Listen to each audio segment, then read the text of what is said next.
चलिए शांत हो जाइए। अब बायोलॉजी खत्म हो गया है और जो भी नए आए हुए हैं उनके लिए बायोलॉजी फिर से होगा क्या। और केमिस्ट्री की शुरुआत करनी है आज से, और केमिस्ट्री का नोट्स भी बदल दिए हैं और एकदम दरोगा के अकॉर्डिंग कर दिए हैं।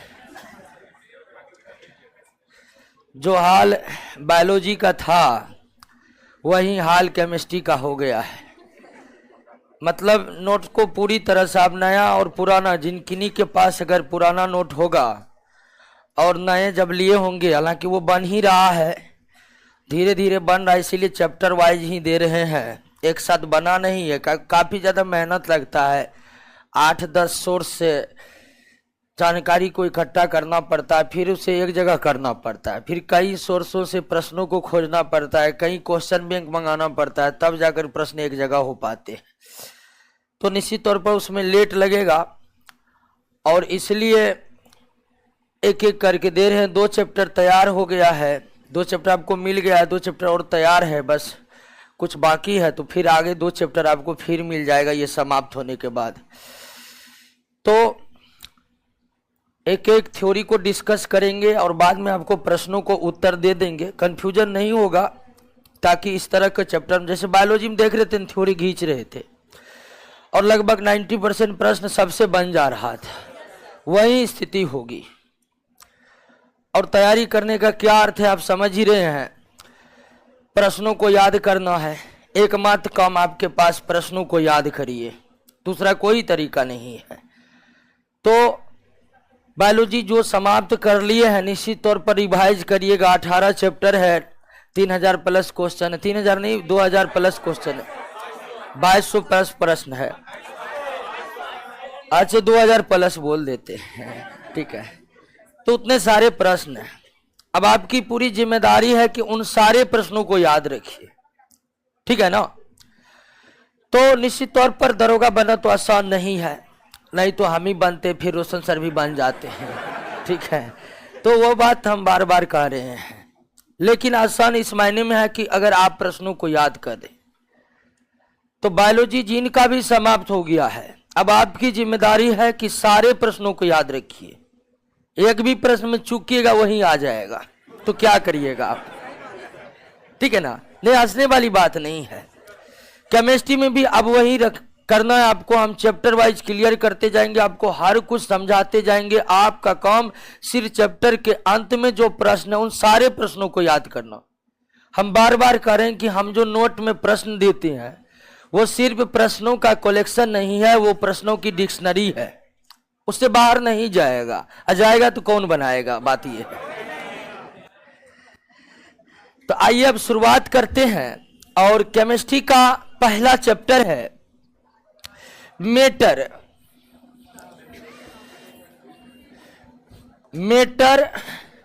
एंड क्लासिफिकेशन ऑफ मैटर, यानी इसमें हमें पदार्थ को पढ़ना है और पदार्थ के प्रकार को पढ़ना है कि पदार्थ कितने प्रकार के होते हैं।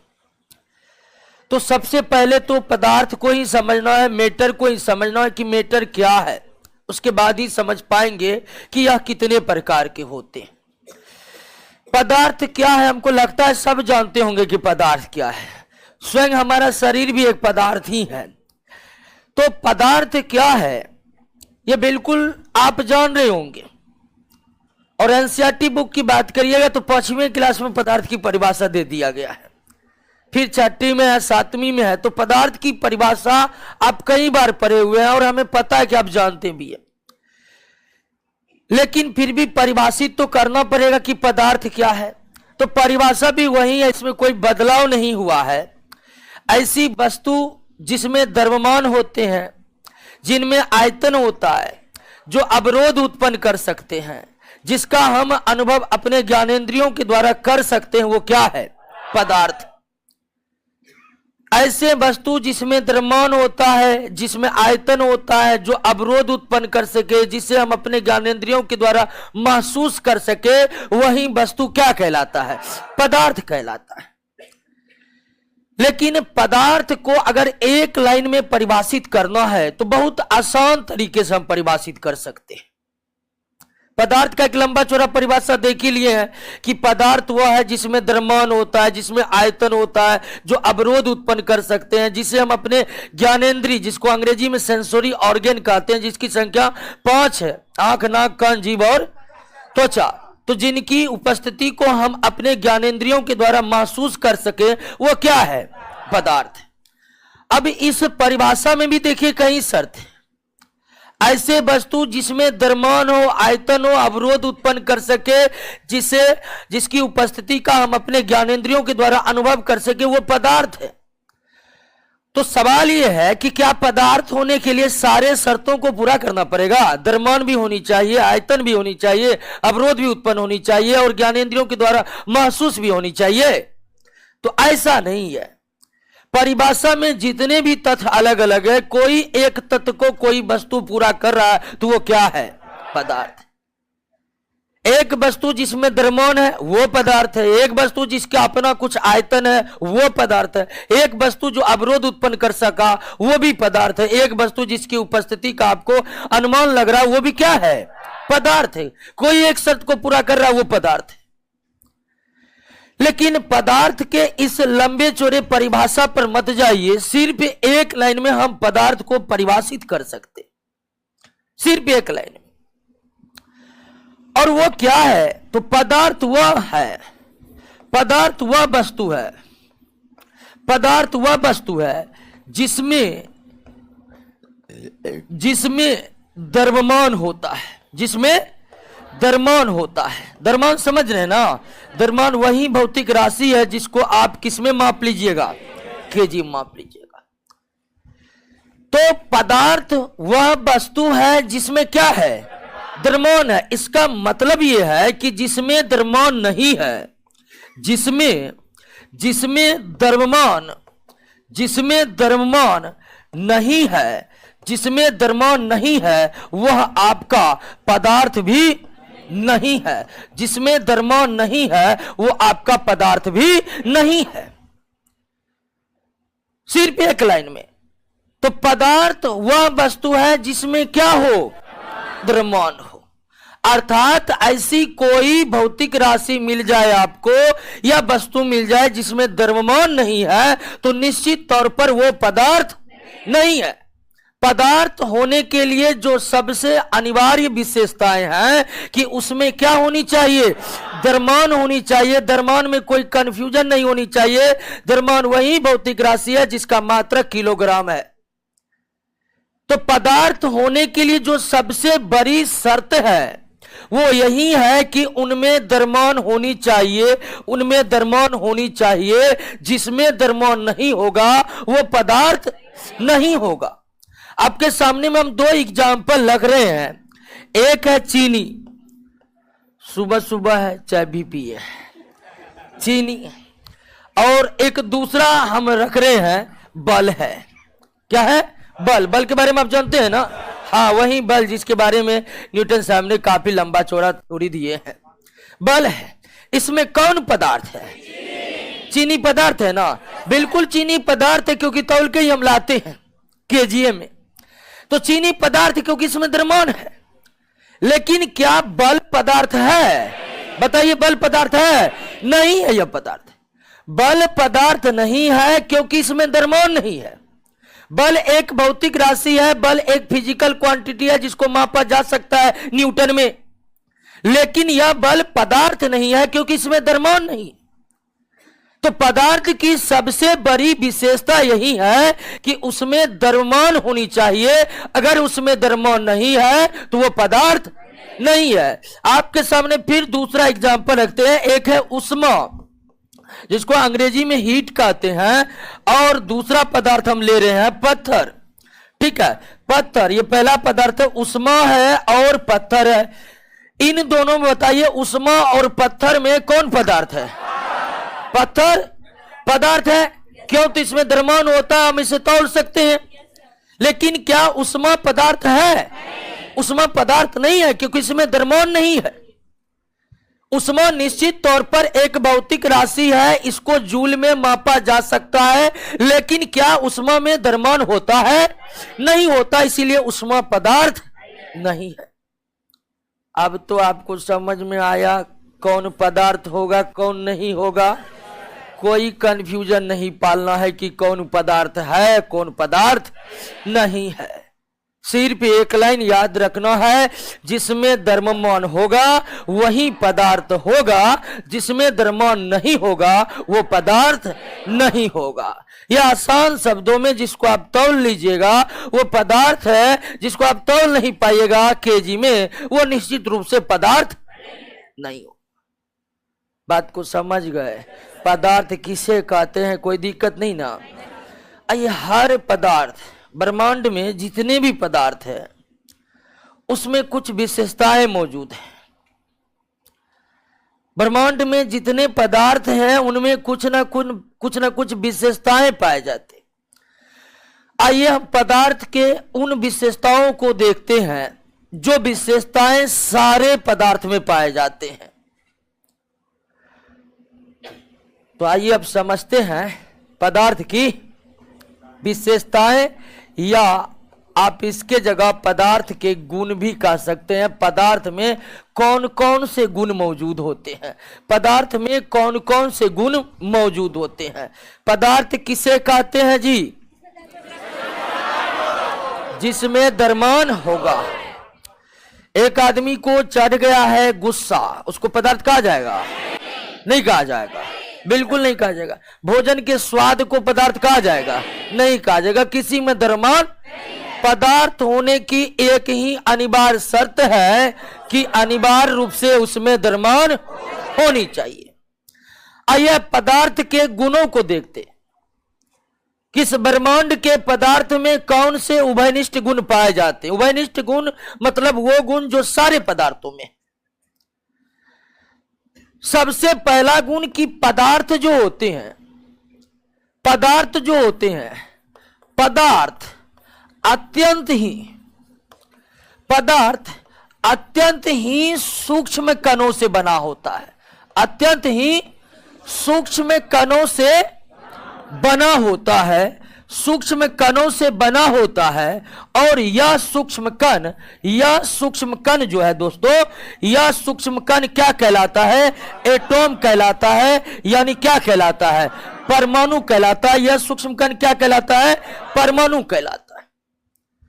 तो इस ब्रह्मांड में जितने भी पदार्थ हैं, सभी पदार्थ छोटे छोटे कणों से मिलकर बना हुआ है। जिस तरह आप बायोलॉजी में पढ़े थे कि सजीव कोशिकाओं से मिलकर बना होता है, पढ़े है ना? पृथ्वी पर जितने भी सजीव थे वे कोशिकाओं से मिलकर बने हुए थे। ठीक उसी तरह पदार्थ जो है वह सूक्ष्म कणों से मिलकर बना हुआ है। और इस सूक्ष्म कण का नाम जॉन डाल्टन ने क्या रखा था? एटॉम रखा था। यह एटॉम शब्द देने वाले जॉन डाल्टन है। तो पदार्थ कोई भी हो वो अत्यंत ही सूक्ष्म कणों से बना होता। अत्यंत ही सूक्ष्म कण इसलिए कह रहे हैं कि ये सूक्ष्म कण अर्थात परमाणु इतने सूक्ष्म है कि हम उसके बारे में सोच भी नहीं सकते। परमाणु का आकार कितना है, प्रकार कितना है, इसकी जानकारी तो आपको दूसरे चैप्टर में लग जाएगा। दूसरा चैप्टर परमाणु के बारे में ही है। लेकिन आप अंदाजा लगाइए इस बात से कि पदार्थ के कण कितने सूक्ष्म है। इसका एक एग्जाम्पल हम दे रहे हैं कि पदार्थ के जो सूक्ष्म कण अर्थात परमाणु है, एक एक परमाणु को एक के ऊपर एक रखते जाएंगे, एक एक परमाणु को एक के ऊपर एक रखते जाएंगे तो कम से कम 1 लाख परमाणु को एक के ऊपर एक रखेगा ना, तब आपको कागज इतना पतला परत प्राप्त होगा, कागज इतना। तो आप अंदाजा लगा रहे हैं ये कितना सूक्ष्म है? अंदाजा नहीं लगेगा आपको, इतना सूक्ष्म है। यानी कि दिमाग की सोचने की क्षमता वहां तक पहुंचेगी नहीं, या इतना सूक्ष्म है। तो दुनिया की ब्रह्मांड की जितने भी पदार्थ हैं सभी सूक्ष्म कणों से बना है, अर्थात सभी किससे बना हुआ है? एटॉम से बना हुआ है। और इस सूक्ष्म कणों की चर्चा सबसे पहले एक भारतीय ऋषि ने की थी, उनका नाम ही था ऋषि कणाद। सर्वप्रथम ऋषि कणाद ने ही यह विचार व्यक्त किया था। सर्वप्रथम ऋषि कणाद ने ही यह विचार व्यक्त किया था कि जितने भी पदार्थ हैं वो सूक्ष्म कणों से मिलकर बने हुए। हालांकि ऋषि कणाद की एक और विशेषता कि हर चीज को वो कण कण के रूप में ही वर्गीकृत करते रह गए थे, इसलिए उनका नाम भी पड़ गया कणाद। तो पदार्थ सूक्ष्म कणों से मिलकर बना हुआ है, इसकी जानकारी सर्वप्रथम भारत के ऋषि, इनका नाम ही था ऋषि कणाद ने दिया था। आगे चलकर इन सूक्ष्म कणों को जॉन डाल्टन ने क्या नाम दिया? एटम नाम दिया। क्लियर है? पहली विशेषता समझ गए कि सारे के सारे पदार्थ जो होते हैं, सारे के सारे पदार्थ जो होते हैं वो किसके बने होते हैं? परमाणुओं के बने होते हैं। कोई भी पदार्थ हो वह किससे निर्मित होगा? परमाणु से निर्मित होगा। दूसरी विशेषता पर आइए कि परमाणु के जो पदार्थ के जो सूक्ष्म कण है, पदार्थ के सूक्ष्म कण को क्या कहते हैं? परमाणु कहते हैं। क्या कहते हैं? परमाणु कहते हैं। पदार्थ के सूक्ष्म कण अनवरत यानी कि लगातार अनवरत गतिशील रहते हैं। अनवरत क्या रहते हैं? गतिशील रहते हैं। यानी कि जिन सूक्ष्म कणों से पदार्थ बना हुआ है वो स्थिर नहीं है, किसी भी पदार्थ में स्थिर नहीं है। वो हमेशा क्या बना हुआ है?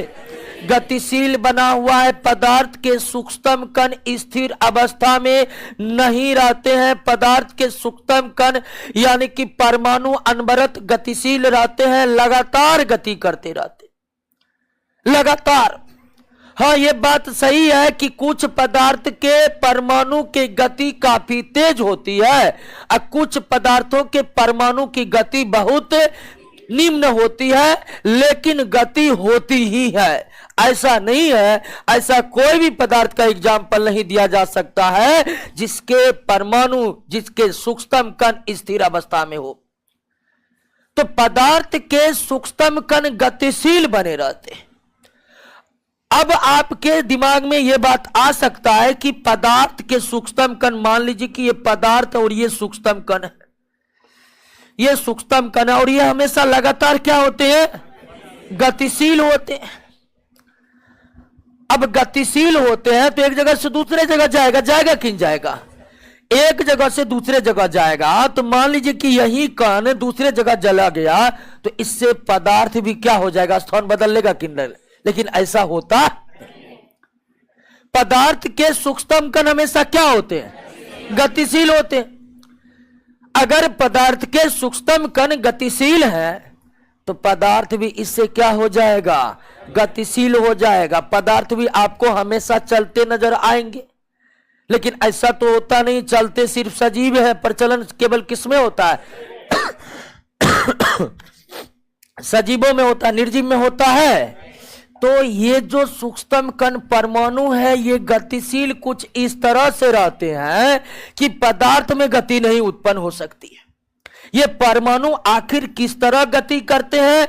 तो परमाणु की गति या तो ऊपर नीचे होती है, ऊपर नीचे होती है, ऊपर जाती है नीचे आती है, ऊपर जाती है नीचे आती है, या फिर आगे पीछे गति होती है। या तो परमाणु की गति ऊपर नीचे या फिर आगे पीछे की तरह होती है। ठीक है, ये हुआ परमाणु का स्थान।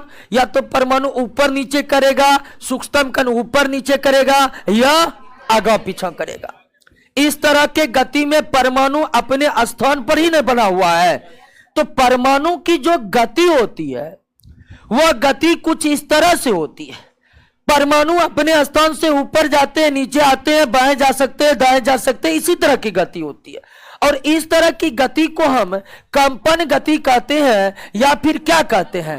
दोलन गति कहते हैं। कंपन या दोलन गति कहते हैं। कंपन का ही पर्यायवाची दोलन है।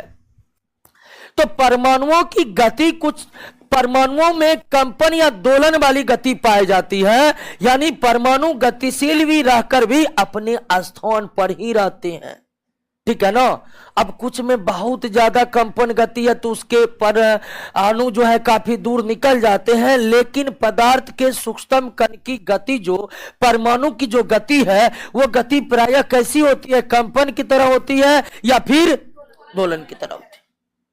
तो दूसरी विशेषता समझिए, पदार्थ के जो सूक्ष्म कण परमाणु है वह किसी भी पदार्थ में स्थिर अवस्था में नहीं है, वो गतिशील अवस्था में रहते हैं। किसी पदार्थ के परमाणु की गति ज्यादा है तो किसी पदार्थ के परमाणु की गति कम है, लेकिन ऐसा कोई पदार्थ नहीं है जिसके परमाणु गति ना करता। तीसरी विशेषता पर आइए। दूसरी विशेषता समझ गए ना, तीसरी विशेषता पर आइए।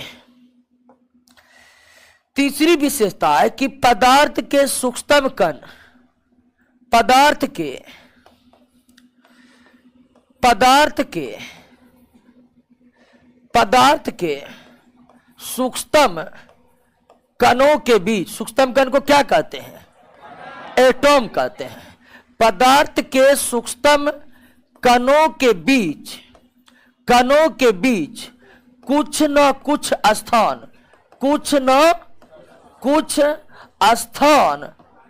रिक्त होते हैं। कुछ न कुछ स्थान क्या होते हैं, रिक्त होते हैं, मतलब खाली होते हैं। रिक्त का खाली मतलब हुआ कुछ न कुछ स्थान खाली होगा ही होगा। किसी पदार्थ में ज्यादा और किसी पदार्थ में कम, लेकिन होगा ही होगा। और पदार्थ के सूक्ष्म कण परमाणुओं के बीच जो कुछ न कुछ स्थान रिक्त है, उस स्थान को इंटरमोलिकुलर स्पेस कहते हैं। उसे क्या कहते हैं, इंटरमोलिकुलर स्पेस कहते हैं। इंटरमोलिकुलर स्पेस कहते हैं, यानी कि हिंदी में इसे अंतराण्विक स्थान कहते हैं। हिंदी में से क्या कहते हैं, अंतराण्विक स्थान कहते हैं। तो हर पदार्थ में, ब्रह्मांड में जितने भी पदार्थ हैं, उन पदार्थ के कणों के बीच अंतराण्विक स्थान पाए जाते हैं। किसी पदार्थ में अंतराण्विक स्थान ज्यादा होता है और किसी पदार्थ में अंतराण्विक स्थान बहुत कम होता है। किस पदार्थ में ज्यादा होता है, किस पदार्थ में कम होता है, वो तो तभी पता चलेगा कि जब हम पढ़ेंगे कि पदार्थ होते कितने प्रकार के। लेकिन अनिवार्य रूप से प्रत्येक पदार्थ के परमाणुओं के बीच कुछ ना कुछ स्थान रिक्त होते हैं, और ऐसे रिक्त स्थान को क्या कहते हैं, इंटरमोलिकुलर स्पेस कहते हैं। इंटरमोलिकुलर स्पेस कहते हैं, अंतराण्विक स्थान कहते। तो अंतराण्विक स्थान समझे किसे कहते हैं। क्या सभी पदार्थों में अंतराण्विक स्थान बराबर बराबर होते हैं, नहीं, कुछ में ज्यादा होते हैं, कुछ में कम होते हैं। क्या कोई ऐसा भी पदार्थ हो सकता है जिसमें अंतराण्विक स्थान हो ही ना, नहीं, ऐसा कोई पदार्थ नहीं हो सकता है। कोई भी पदार्थ हो, कुछ ना कुछ नगण्य मात्रा में ही अंतराण्विक स्थान होगा ही होगा। तीसरी विशेषता। चौथी विशेषता, पदार्थ की चौथी विशेषता है कि पदार्थ के सूक्ष्म कण जिसे क्या कहते हैं जी, एटॉम कहते हैं। पदार्थ के सूक्ष्म कण यानी एटॉम, पदार्थ के सूक्ष्म कण एक दूसरे को आकर्षित करते हैं। क्या करते हैं, आकर्षित करते हैं। या आप कह सकते हैं कि पदार्थ के सूक्ष्म कणों के बीच एक प्रकार का आकर्षण बल कार्य करता है, एट्रैक्शन फोर्स कार्य करता है। तो पदार्थ के सूक्ष्म कण जो है वो एक दूसरे को आकर्षित करते, कोई भी पदार्थ उनके परमाणु एक दूसरे को आकर्षित करेंगे ही करेंगे। और परमाणुओं के बीच के इस आकर्षण को परमाणुओं के बीच इस आकर्षण को इंटरमोलिकुलर फोर्स कहते हैं। क्या कहते हैं? इंटरमोलिकुलर फोर्स कहते हैं, यानी क्या कहते हैं? अंतराण्विक बल कहते हैं। क्या कहते हैं? अंतराण्विक बल कहते हैं। किसी पदार्थ का अंतराण्विक बल बहुत प्रबल है, बहुत प्रबल, और किसी पदार्थ के अंतराण्विक बल बहुत कम होता है। प्रत्येक पदार्थ में अंतराण्विक स्थान, अंतराण्विक बल अनिवार्य रूप से मौजूद रहते हैं, लेकिन सभी पदार्थों के अंतराण्विक स्थान, अंतराण्विक बल समान नहीं होते हैं, समान नहीं होते। चौथी विशेषता हो गया। पांचवी विशेषता है कि पदार्थ सूक्ष्म कणों से बना हुआ है। कोई भी पदार्थ, आप समझ चुके हैं, कोई भी पदार्थ है वो किससे बना है? सूक्ष्म कण से बना हुआ है। और इस सूक्ष्म कण को जॉन डाल्टन ने क्या कहा था? एटॉम कहा था। तो क्या सारे पदार्थ के एटॉम एक जैसे हैं? सभी पदार्थ एटॉम से ही बने हुए हैं। तो क्या सभी पदार्थ के एटॉम एक ही तरह के होते हैं? यानी सभी पदार्थ के सूक्ष्म कण एक जैसे ही होते हैं? बिल्कुल नहीं होते हैं दोस्तों। पदार्थ सभी सूक्ष्म कणों से तो बने होते हैं, लेकिन सभी पदार्थ के सूक्ष्म कण एक जैसे नहीं होते हैं। और हैरानी की बात तो यह है कि प्रत्येक पदार्थ के सूक्ष्म कण दूसरे पदार्थ से बिल्कुल भिन्न होते हैं।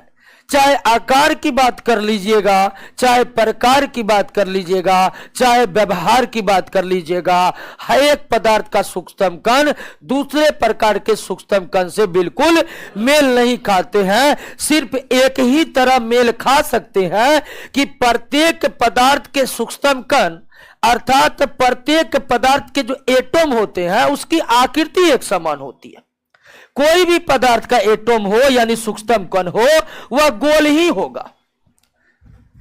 तो एक विशेषताएं सभी पदार्थ के सूक्ष्म कण अर्थात परमाणुओं के संबंध में समान हो सकता है कि पदार्थ कोई भी हो, सबका परमाणु गोल है। लेकिन इस एक विशेषताओं को हटा दीजिए तो बाकी एक पदार्थ के सूक्ष्म कण दूसरे पदार्थ के सूक्ष्म कण से बिल्कुल अलग होते हैं, हर तरह से अलग होते हैं। अपवाद में कभी कभी समान हो जाए, लेकिन बिल्कुल क्या होते हैं? अलग होते हैं। तो ब्रह्मांड में जितने भी पदार्थ हैं, ब्रह्मांड में जितने भी पदार्थ हैं, इस ब्रह्मांड में जितने भी पदार्थ हैं, सभी पदार्थ अत्यंत ही सूक्ष्म कणों से बना है, जिसे हम क्या कहते हैं? परमाणु कहते हैं। इन पदार्थ के परमाणु अनवरत क्या बने रहते हैं? गतिशील बने होते हैं। और परमाणु की गति लगभग कैसी होती है? कंपन या दोलन की होती है। इन परमाणुओं अर्थात पदार्थ के सूक्ष्म कणों के बीच क्या होता है? अंतराण्विक स्थान होता है। पदार्थ के सूक्ष्म कण के बीच अंतराण्विक बल लगते हैं और प्रत्येक पदार्थ के सूक्ष्म कण एक जैसे नहीं होते हैं। उनका व्यवहार, उनका प्रकार, उनका आकार एक दूसरे से बिल्कुल भिन्न होते हैं। लेकिन यह याद रखना है कि पदार्थ कोई हो, उसके सूक्ष्म कण, और सूक्ष्म कण में हम क्या बात कर रहे हैं? एटॉम। सबका एटॉम क्या है? गोल। तो पदार्थ क्या है समझे। और सारे पदार्थ में कौन सी उभयनिष्ठ विशेषताएं पाई जाती है, इस बात को आप समझे कि न समझे। पर ये तो पदार्थ की विशेषताओं को, ऑनलाइन वाला सब ठीक है?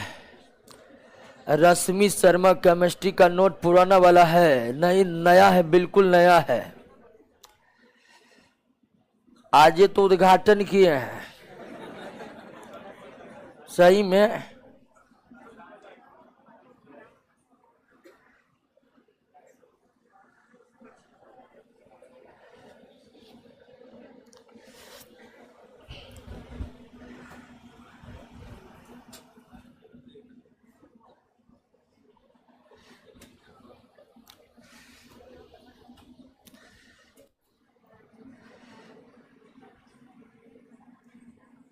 अब ऑनलाइन वाले बोलेगा बायोलॉजी वाला मजा नहीं आ रहा है ना, पहले बता दे रहे हैं बायोलॉजी वाला मजा कैसे आएगा, बायोलॉजी बायोलॉजी है।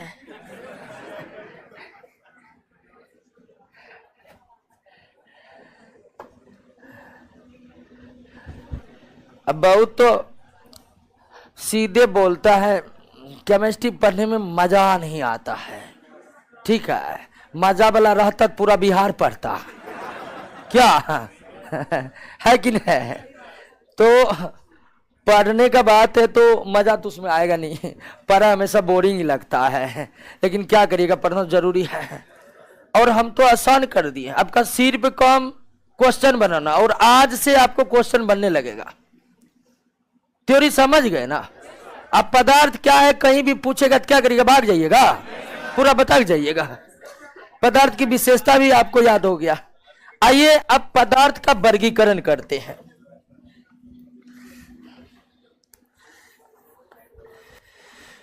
क्लासिफिकेशन,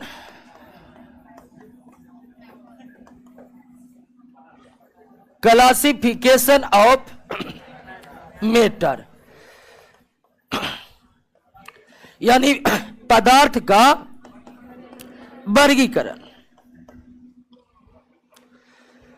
अब पदार्थ का जो वर्गीकरण, यानी पदार्थ कितने प्रकार के होते हैं, तो सबसे पहले समझ लीजिए कि पदार्थ का जो वर्गीकरण भी किया जाता है वो दो तरह से किया जाता है।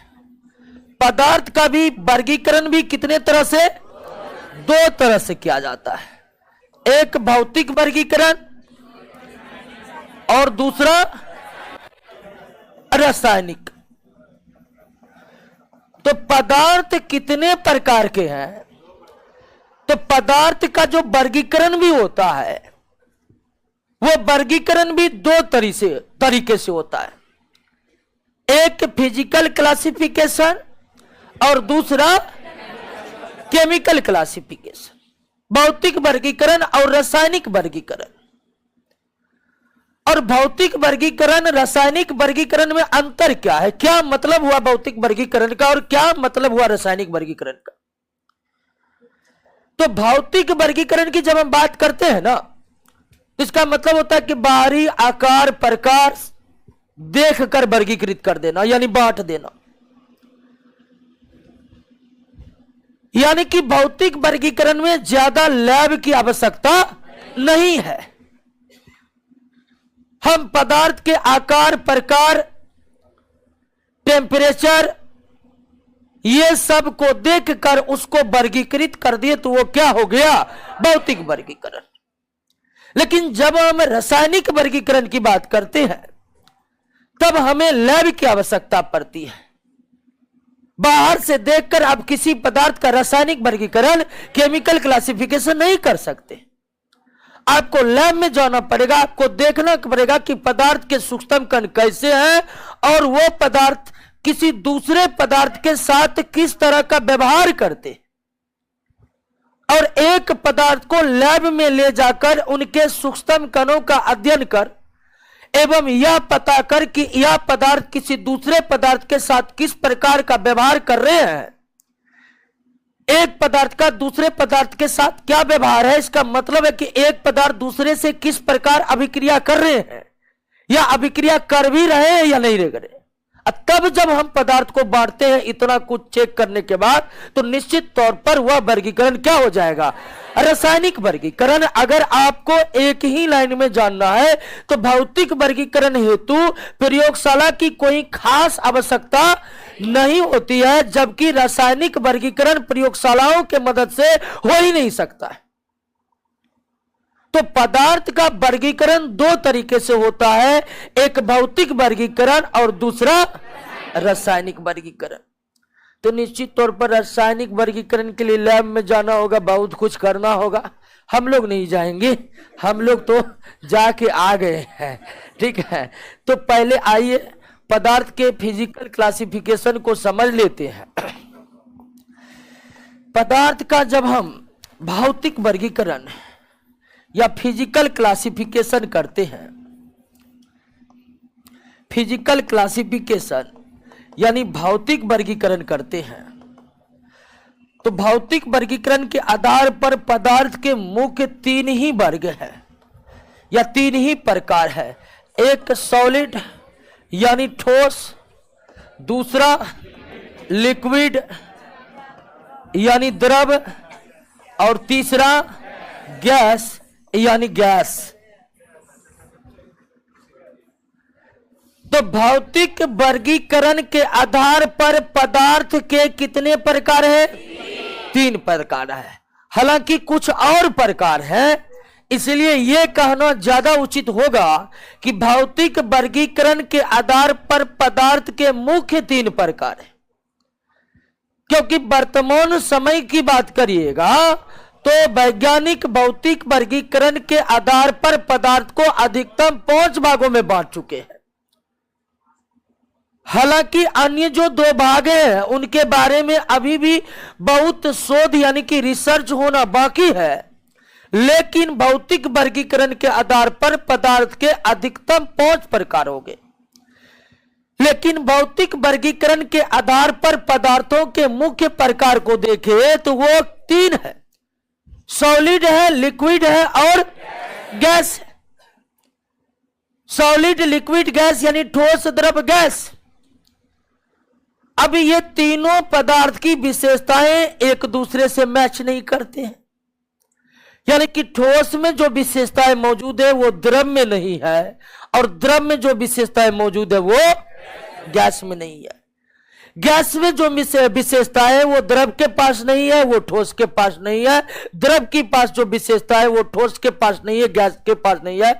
सीधा एक लाइन में कि ये जो भौतिक वर्गीकरण के आधार पर पदार्थ के 3 प्रकार, मुख्य 3 प्रकार हैं, इनकी विशेषताएं एक दूसरे से नहीं मिलती है, अलग अलग है।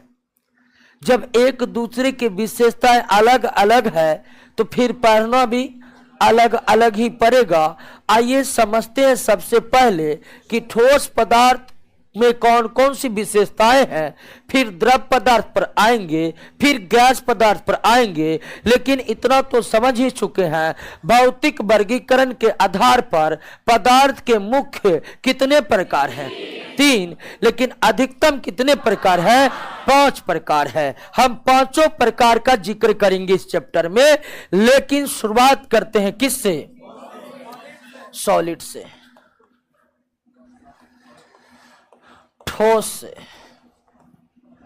आप तो ठोस के बारे में परिचित ही होइएगा, ऐसा है नहीं कि आप द्रव के बारे में परिचित ना हो।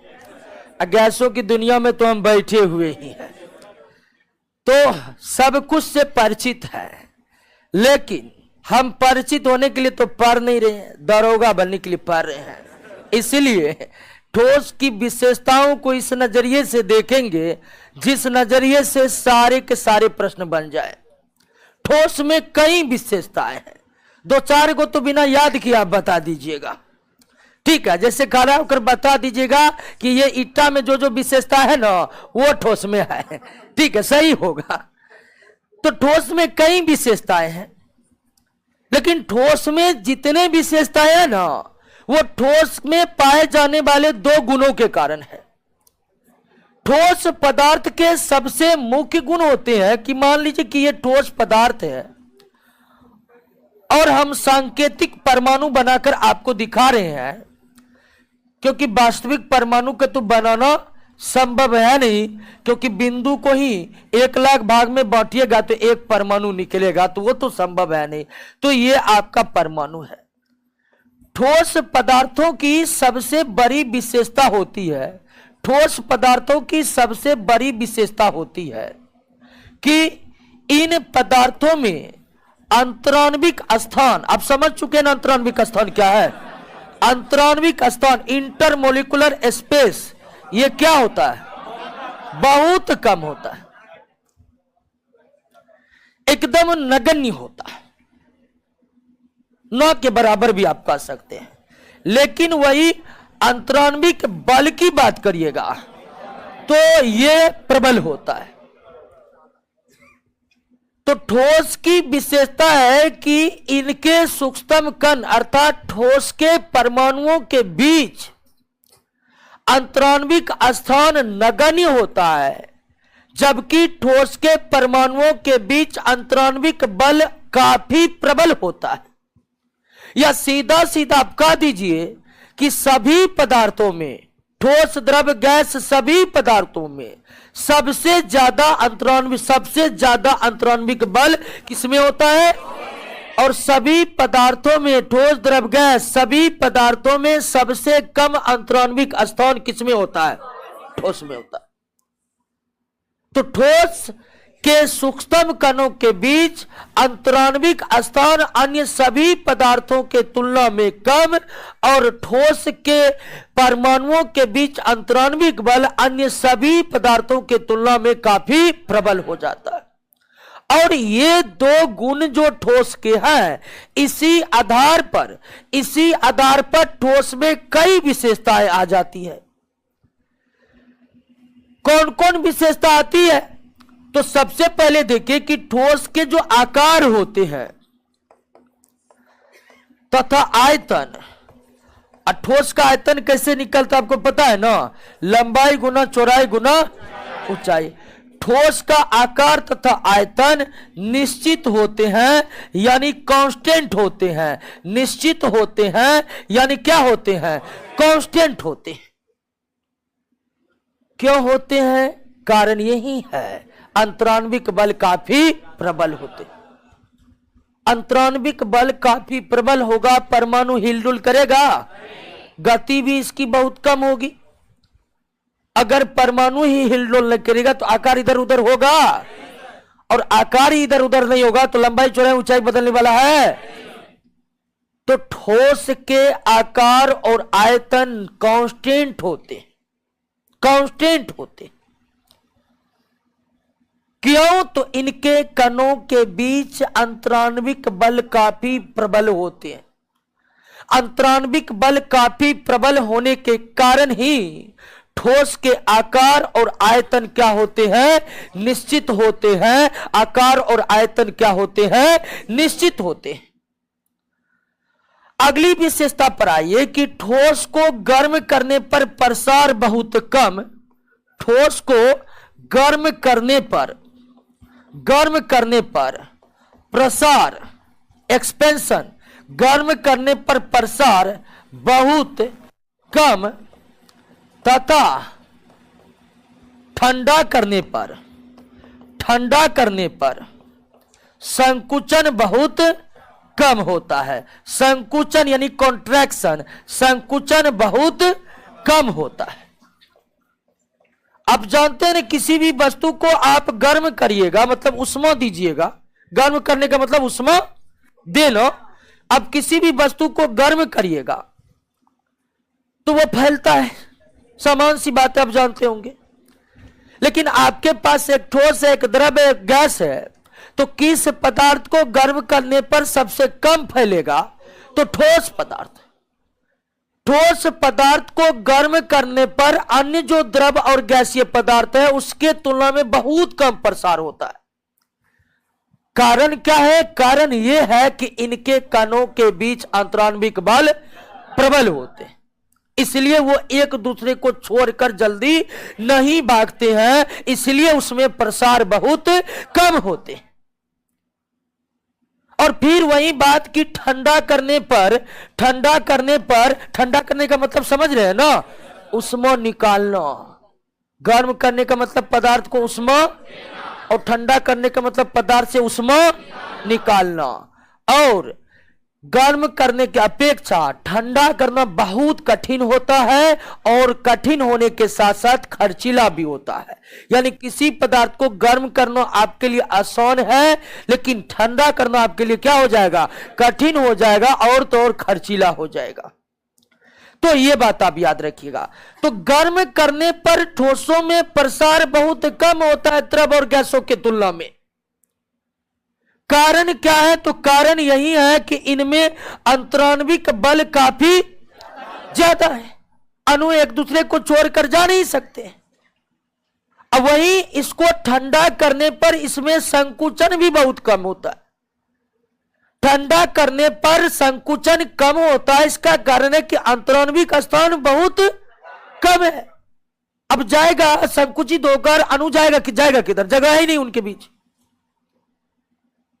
तो अन्य सभी पदार्थों के तुलना में गर्म करने पर सबसे कम प्रसार किसमें होगा? ठोस में होगा, और सबसे ज्यादा प्रसार गैस में होता है। ठंडा करने पर सबसे कम संकुचन, सबसे कम कॉन्ट्रैक्शन किस प्रकार के पदार्थ में? ठोस पदार्थ में। और सब का कारण ही अंतराण्विक स्थान नगण्य, अंतराण्विक बल प्रबल।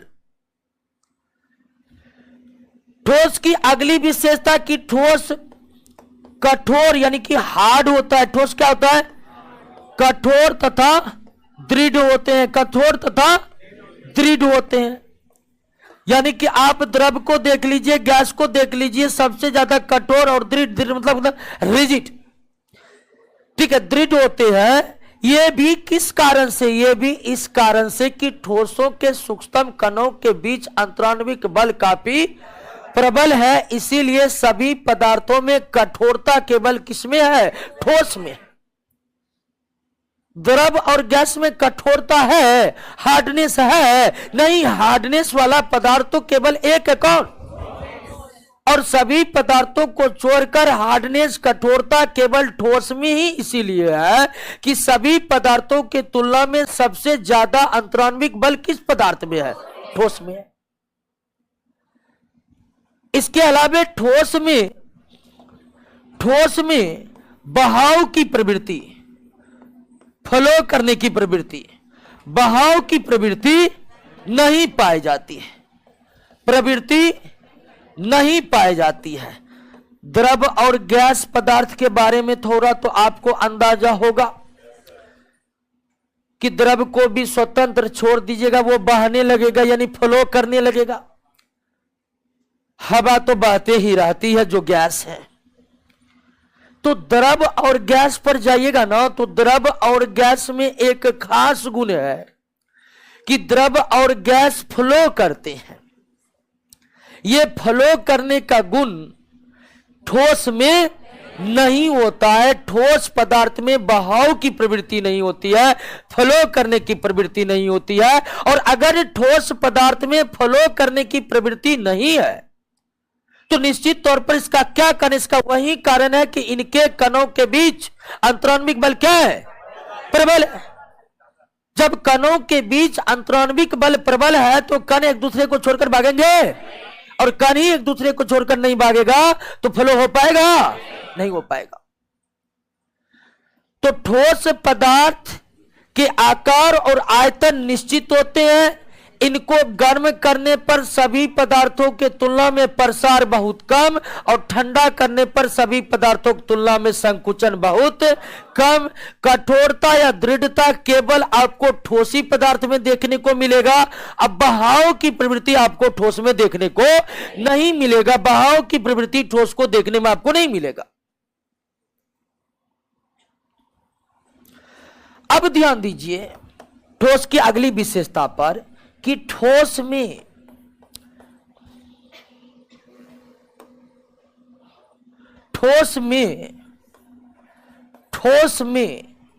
कॉम्प्रेसिबिलिटी,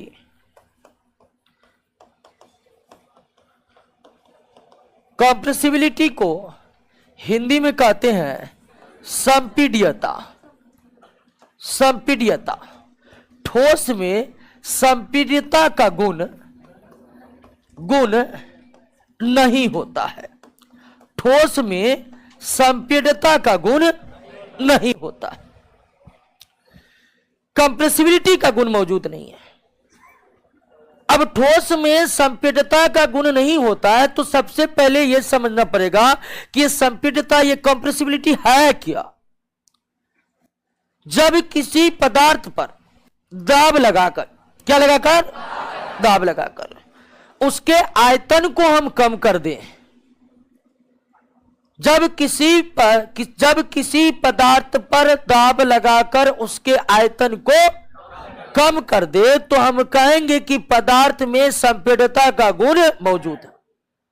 अर्थात संपीड़ितता का गुण वो गुण है जिसके तहत पदार्थ पर दाब लगाने पर वो क्या हो सकता है, सिकुड़ सकता है, यानी उनमें संकुचन हो सकता है। यही गुण क्या कहलाता है, तो ठोस को दबाने पर क्या लगता है, उसका आयतन कम होगा?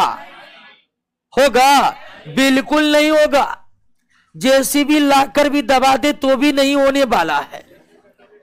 तो ठोसों में संपीड़ितता का गुण मौजूद नहीं है। एक वस्तु में संपीड़ितता का गुण मौजूद होने के लिए, एक वस्तु में संपीड़ितता का गुण मौजूद होने के लिए उनके कणों के बीच अंतराण्विक स्थान का होना जरूरी है, ताकि उसको दबाने से अणु निकट निकट आ जाए और आयतन घट जाए। लेकिन ठोस के कणों के बीच अंतराण्विक स्थान बिल्कुल नगण्य होते हैं, होते ही नहीं है, लगभग कुछ तो कुछ होगा ही होगा। तो ठोस पदार्थ के कणों के बीच अंतराण्विक स्थान बिल्कुल नगण्य है, तो दबाने पर अणु क्या लगता है कि और निकट आ सकते हैं, नहीं आ सकते। और जब अंतराण्विक स्थान है ही नहीं तो दबाने पर उसका आयतन घट सकता है, नहीं घट सकता। और यही कारण है कि इसमें संपीड़ितता का गुण मौजूद नहीं है। तो ठोस पदार्थ को दबाने पर उसका आयतन कम नहीं हो सकता है। ठोस पदार्थ को दबाने पर उसका आयतन कम नहीं हो सकता है। ठोस पदार्थ में संपीड़ितता का गुण मौजूद नहीं होता है। और ठोस पदार्थों में संपीड़ितता का गुण इसलिए मौजूद नहीं है क्योंकि इनके कणों के बीच अर्थात इसके परमाणुओं के बीच अंतराण्विक स्थान बिल्कुल नगण्य है, न के बराबर है, लेकिन है। अगला गुण ये ठोस का कि ठोसों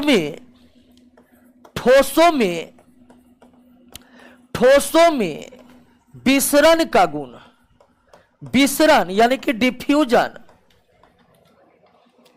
ठोस में विसरण यानी डिफ्यूजन का गुण नहीं पाया जाता है, गुण नहीं पाया जाता है। ठोस में विसरण का गुण नहीं पाया जाता। कंप्रेसिबिलिटी का गुण तो नहीं था, विसरण का भी गुण नहीं है। अब विसरण का गुण क्या है इसको भी समझ लीजिए।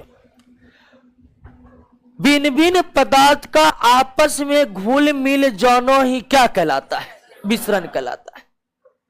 भिन्न भिन्न पदार्थ का आपस में घुल मिल जाना क्या कहलाता है, विसरण कहलाता है।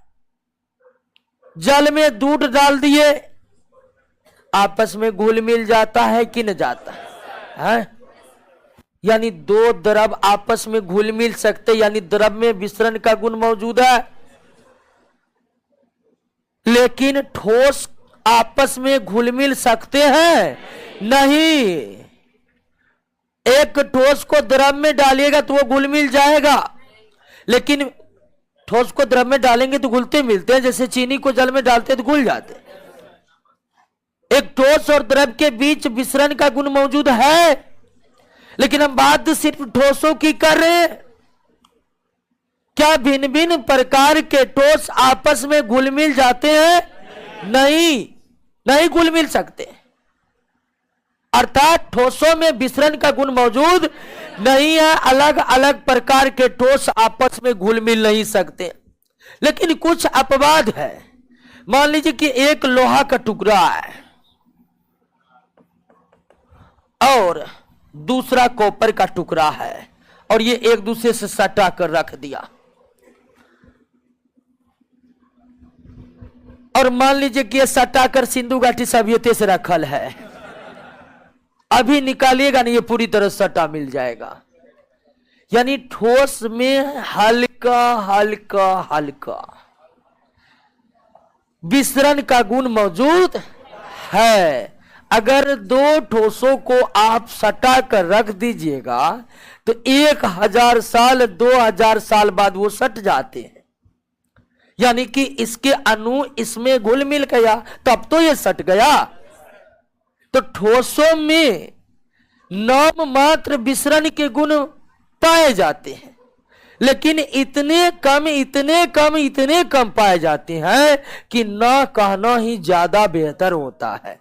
ठीक है ना। तो ठोसों में विसरण का गुण नहीं पाए जाते हैं, लेकिन भिन्न भिन्न ठोसों को सटाकर रख दे तो लंबे वर्षों के बाद उसमें कुछ ना कुछ विसरण का गुण आ ही जाता है, यानी एक पदार्थ दूसरे पदार्थ में विसरित हो ही जाते। तो इसको आप अपवाद ही मान लीजिए। क्या मान लीजिए?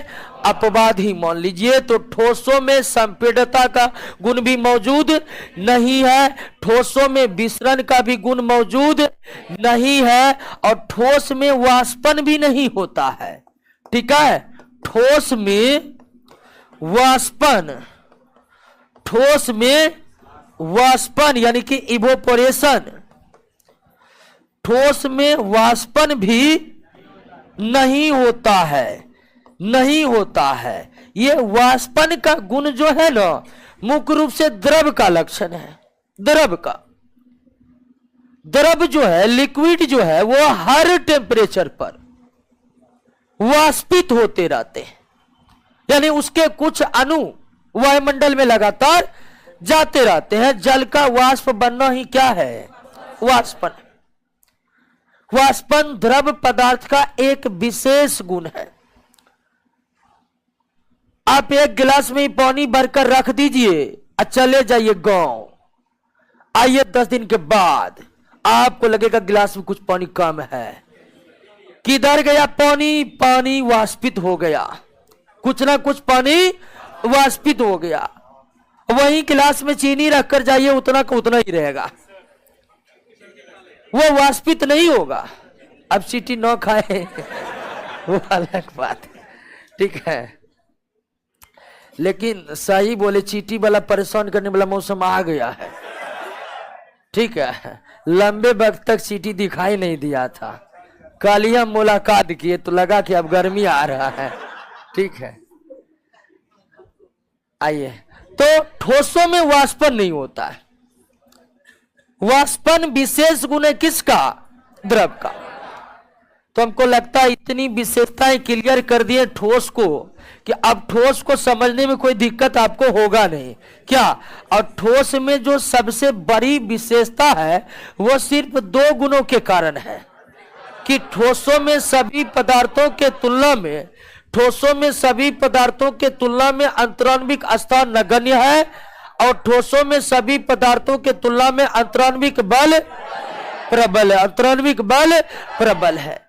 बाकी सारे विशेषता तो आप समझ ही गए हैं कि ठोसों के आकार और आयतन निश्चित होते हैं, इनको गर्म करने पर प्रसार बहुत कम, ठंडा करने पर संकुचन बहुत, कठोर तथा दृढ़ होते हैं, बहाव की प्रवृत्ति नहीं पाई जाती है, ठोसों में संपीड़ता का गुण नहीं पाया जाता है, ठोसों में विसरण का गुण भी नहीं पाया जाता है, और ठोसों में वाष्पन भी नहीं होता है। वाष्पन द्रवों का विशेष लक्षण है। क्लियर हो गया? ठोस के विशेषताओं को पढ़िए एक बार। जिनके पास नोट नहीं, उनके पास मोबाइल नहीं है, उसमें कैमरा उनके फोटो खींचिए।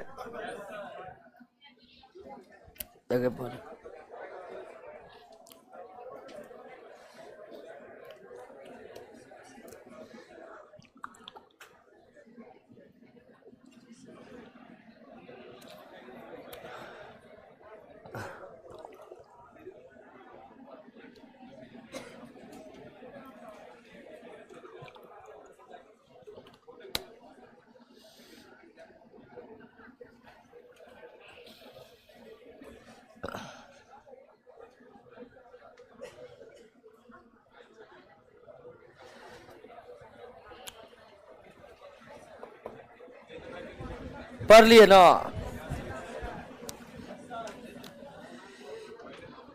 और द्रव्यमान क्वथनांक पर हम बात करेंगे। सभी पदार्थों की तुलना में सबसे अधिक घनत्व ठोस का, सबसे अधिक द्रव्यमान ठोस का, सबसे अधिक क्वथनांक ठोस का।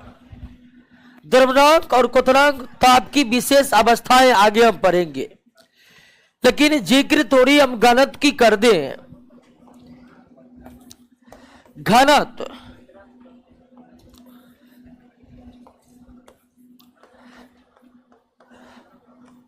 घनत्व यानी कि डेंसिटी,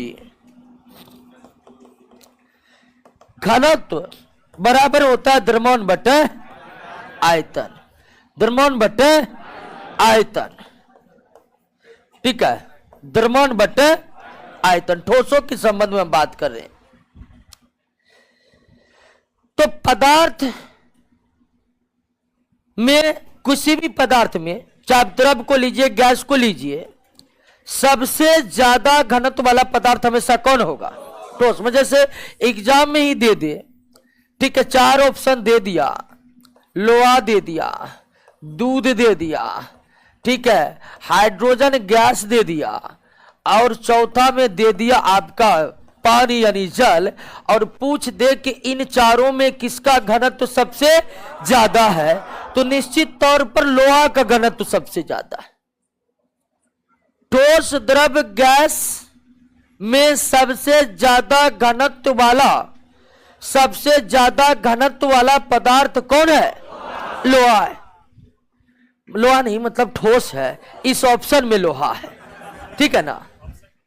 तो घनत्व की बात करिएगा या मेल्टिंग पॉइंट, बॉइलिंग पॉइंट की बात करिएगा, तो सबसे ज्यादा ठोस का होता है। मेल्टिंग पॉइंट, बॉइलिंग पॉइंट पर हम आएंगे जब अवस्था परिवर्तन, चेंज ऑफ स्टेट को पढ़ेंगे, वो आप क्लियर कट समझिएगा। तो घनत्व तो सभी पदार्थों में सबसे ज्यादा किसका होता है? ठोस का होता है। सबसे ज्यादा किसका होता है? ठोस का होता है। और घनत्व एक ऐसी भौतिक राशि है जिससे हम हल्केपन और भारीपन का पता लगते हैं। कौन सी वस्तु हल्का है, कौन सा वस्तु हल्का है या कौन सी वस्तु भारी है, इसका पता भी किससे लगता है? घनत्व से लगता है। हल्कापन भारीपन का सही सही अंदाजा द्रव्यमान से नहीं लगाया जा सकता है। हल्कापन या भारीपन का अंदाजा सही सही द्रव्यमान से नहीं लगाया जा सकता है। उदाहरण के लिए कि 50 केजी लोहे का बोरी आप नहीं उठा पाइएगा, लेकिन वहीं 50 किलो का रुई का बोरी आप उठा तो जरूर लीजिएगा, संभव हो तो घर भी लेके चले जाइएगा। यह अंतर है। द्रव्यमान समान है, द्रव्यमान समान है। रुई भी कितना है? 50 केजी, और लोहा भी आपका क्या है? 50 केजी लोहा नहीं उठा पाइएगा, और रुई उठा लीजिएगा, या आप उठा लीजिएगा, अच्छी बात है, लेकिन उसी समान द्रव्यमान होने के बावजूद भी रुई के तुलना में कई गुना ज्यादा भारी आपको क्या लगेगा? लोहा लगेगा। यहां पर द्रव्यमान हल्कापन भारीपन का सही सही अंदाजा दे रहा है? नहीं दे रहा है। यहां पर आपको जानना पड़ेगा घनत्व। घनत्व एक ऐसी भौतिक राशि है जो पदार्थ के हल्केपन और भारीपन के बारे में बताएगा। जिसका जितना अधिक घनत्व होगा, जिसका जितना अधिक घनत्व होगा, वह उतना ही ज्यादा क्या होगा? भारी होगा। और जिसका जितना कम घनत्व होगा, वह उतना ही ज्यादा क्या होगा? हल्का होगा। लोहा के तुलना में रुई का घनत्व बहुत कम है, इसीलिए वो हल्का है। रुई की तुलना में लोहे का घनत्व बहुत ज्यादा, इसलिए वो क्या है? भारी। तो सभी पदार्थों में सबसे ज्यादा घनत्व, सभी पदार्थों में सबसे ज्यादा घनत्व जो है वो किसका होता है? ठोस का होता है। क्लियर हो गया? समझ गए ना बात को?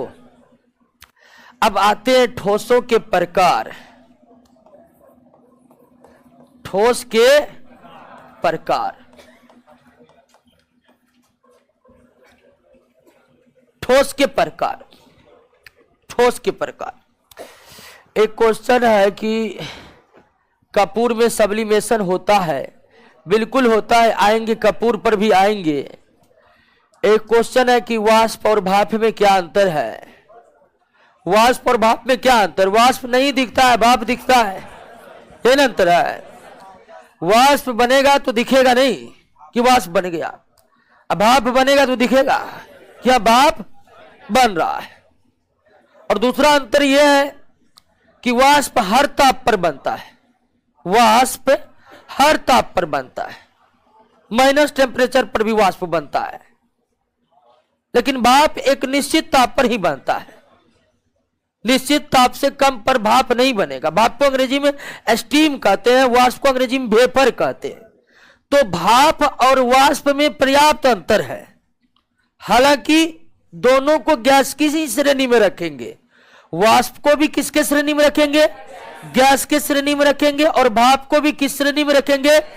गैस के श्रेणी में रखेंगे। लेकिन दोनों में अंतर है, और क्या अंतर है वो आप समझे कि नहीं समझे? बिल्कुल, वाष्प नहीं दिखते हैं, अब भाप, वाष्प हर ताप पर बनता है, भाप हमेशा निश्चित ताप पर बनता है। क्लियर है? और एक क्वेश्चन है कि साइंस से रेलवे हो जाएगा। दोस्तों मेरा साइंस एकदम सलाइरिन साइंस है। क्या सलाइरिन समझते हैं ना? हर जगह फिट कर दीजिए, ठीक है। तो हमारे साइंस को यह है कि दरोगा का स्टूडेंट ज्यादा रहता है, ठीक है। इतना तो पढ़ना भी नहीं पड़ता रेलवे में जितना हम पढ़ा रहे हैं, ठीक है। इससे काम में जरूरी है रेलवे में। फिर भी हम कहते हैं कि अगर नौकरी करनी है पक्की तो आप कम नहीं पढ़िए, अधिक भी नहीं पढ़िए, लेकिन जो सिलेबस है उसको तो पूरा पढ़ना पड़ेगा। क्योंकि एक जमाना था कि जब 60 नंबर लाता था ना तो शर्ट का बटन खोल कर चलता था। बात कर रहे हैं 2002 का 6 का।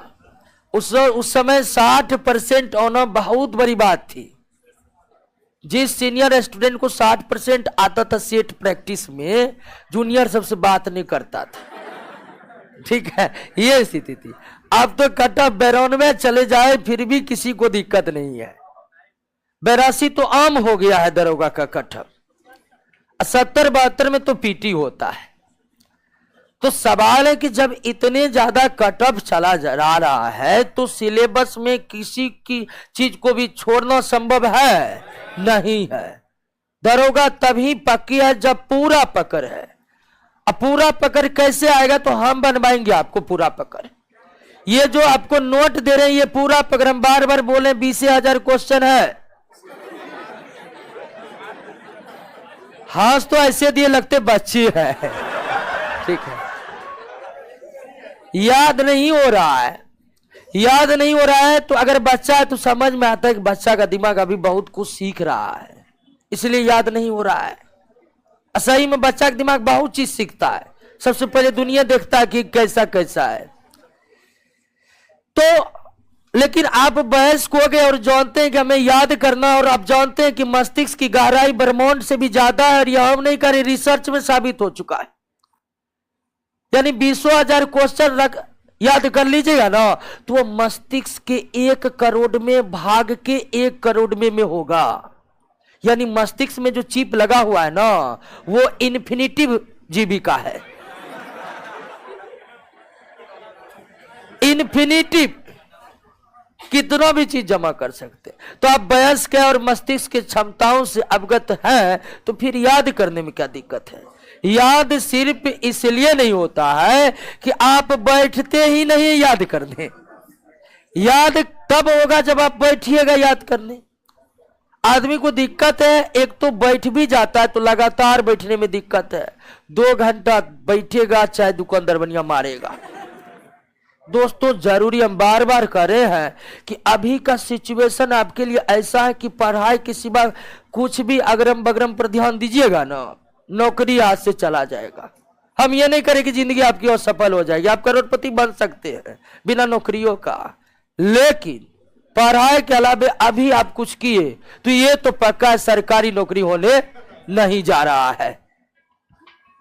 क्लियर है? तो आइए अब ठोस के प्रकार को पढ़ते हैं। ठोस की विशेषताओं को समझ गए हैं। ठोस के प्रकार को, ठोस के प्रकार, एक क्वेश्चन आ रहा है, घनत्व किसे कहते हैं? पदार्थ के द्रव्यमान और आयतन के अनुपात को ही क्या कहते हैं? घनत्व कहते हैं। बताइए, घनत्व बराबर द्रव्यमान बटे। तो पदार्थ के द्रव्यमान और आयतन के अनुपात को ही क्या कहेंगे? घनत्व, जिससे हल्कापन भारीपन का पता चलता। ठोस के जो है दो प्रकार हैं, एक क्रिस्टलाइन सॉलिड और दूसरा एमोर्फस सॉलिड। तो ठोस दो प्रकार के होते हैं, क्रिस्टलाइन एमोर्फस, इसको हिंदी में क्रिस्टलीय ठोस कहते हैं। इसको हिंदी में क्या कहते हैं? क्रिस्टलीय ठोस, या दूसरे शब्दों में इसे रबेदार ठोस भी कहा जाता है। क्या कहा जाता है? रबेदार ठोस। एमोर्फस को अक्रिस्टलीय या बेरबेदार कहा जाता है। हाँ, ध्यान दीजिएगा, रबेदार का उल्टा और रबेदार नहीं है, बेरबेदार है। ठीक है। तो ठोस दो प्रकार के, क्रिस्टलाइन और एमोर्फस, क्रिस्टलीय ठोस और क्रिस्टलीय ठोस, या क्रिस्टलीय की दूसरा नाम है रबेदार और अक्रिस्टलीय का बेरबेदार। इंग्लिश में एक ही नाम है, क्रिस्टलाइन एमोर्फस। अब इन दोनों ठोस में क्या अंतर है? तो सबसे पहले यह समझ लीजिए कि इन दोनों ठोस में वास्तविक ठोस यह है, क्रिस्टलाइन ठोस ही, क्रिस्टलाइन सॉलिड ही वास्तविक सॉलिड है, वास्तविक ठोस पदार्थ है। ये फॉल्स सॉलिड है, यानी वास्तविक ठोस पदार्थ ये नहीं है, सिर्फ दिखता है ठोस की तरह, वास्तव में ये ठोस नहीं है। तो ठोस के निश्चित ही दो प्रकार है, क्रिस्टलाइन सॉलिड एमोर्फस। लेकिन इन दोनों में जो वास्तव में ठोस है वो ये है, ये मिथ्या ठोस है, फॉल्स सॉलिड है दोस्तों, फॉल्स सॉलिड है। वास्तव में अक्रिस्टलीय ठोस जो है वह अति शीतित द्रव होता है, अति शीतित द्रव, जिसको अंग्रेजी में कह सकते हैं सुपर कूल्ड लिक्विड, यानी कि एक ऐसा लिक्विड जिसको इतना ठंडा किया गया कि वह किसमें कन्वर्ट हो गया है? सॉलिड में। तो दो प्रकार के ठोस में वास्तविक ठोस कौन है? क्रिस्टलीय है, और अक्रिस्टलीय मिथ्या ठोस होता है। अक्रिस्टलीय ठोस वास्तव में ठोस नहीं होकर वह एक प्रकार का क्या है? अति शीतित द्रव है, सुपर कूल्ड लिक्विड है। सुपर कूल्ड होने के कारण ही वह ठोस प्रतीत हो रहे हैं, दिख रहा है, सही बात। उसके बाद अंतर यह है कि ये जो क्रिस्टलीय ठोस होते हैं, इसके परमाणु की जो व्यवस्था होता है, वो एक निश्चित क्रम में होता है। एक परमाणु की जो व्यवस्था होता है वो एक निश्चित क्रम में होता है, वो एक निश्चित क्रम में होता है, वो एक निश्चित क्रम में होता है, निश्चित क्रम में होता है। इस सूक्ष्म कणों की जो बनावट है, वो एक निश्चित क्रम में होता है। और यह निश्चित क्रम कुछ भी हो सकता है, हो सकता है कि वह क्रम किसके समान आपको दिखे? त्रिभुज में दिखेगा, इलेक्ट्रॉन माइक्रोस्कोप में ही, ठीक है ना। सूक्ष्म कणों की बनावट को अगर हम देखें, तो सूक्ष्म कणों की बनावट को अगर हम देखना है तो इसके लिए इलेक्ट्रॉन माइक्रोस्कोप की आवश्यकता पड़ती है। किसकी आवश्यकता पड़ती है? इलेक्ट्रॉन माइक्रोस्कोप की आवश्यकता पड़ती है। जो क्रिस्टलीय ठोस होते हैं उसके सूक्ष्म कणों की बनावट निश्चित क्रम में होती है। या निश्चित क्रम त्रिभुज भी हो सकता है, आयत भी हो सकता है, वर्ग भी हो सकता है, या कोई भी ज्यामितीय आकृति हो सकती है। यानी आप कह सकते हैं क्रिस्टलीय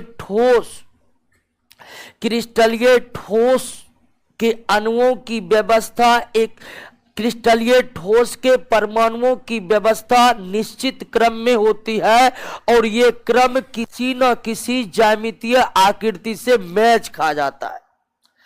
लेकिन वहीं अक्रिस्टलीय ठोस की अगर आप बात करिएगा तो अक्रिस्टलीय ठोस का जो है अणु निश्चित क्रम में नहीं होता है। इसके परमाणुओं की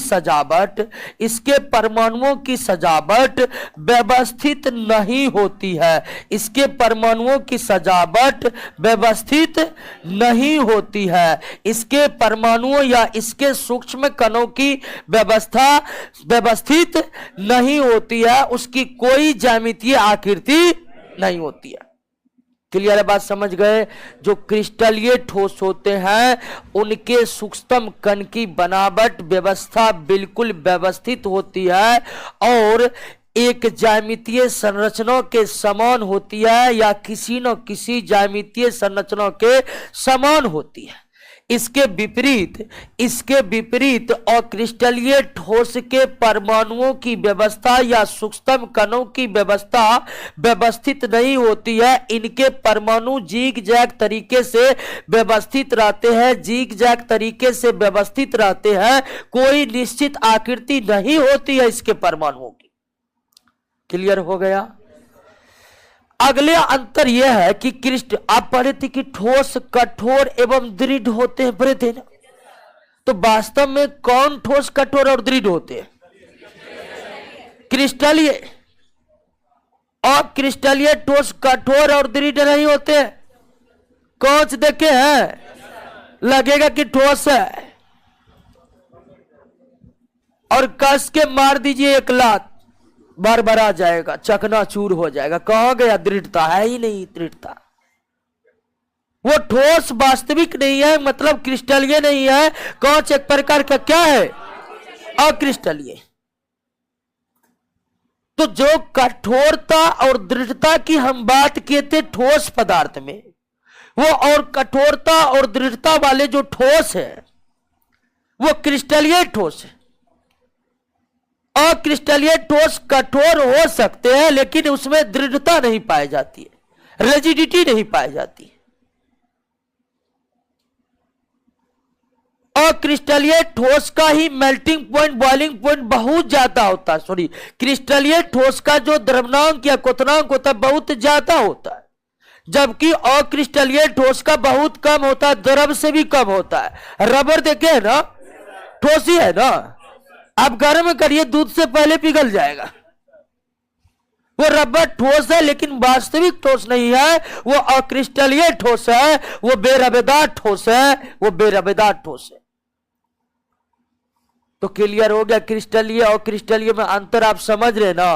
वास्तविक ठोस क्रिस्टलीय ही है, अक्रिस्टलीय वास्तविक ठोस नहीं है। क्लियर बात समझ गए? पर ये एक बार क्रिस्टलीय और क्रिस्टलीय ठोस को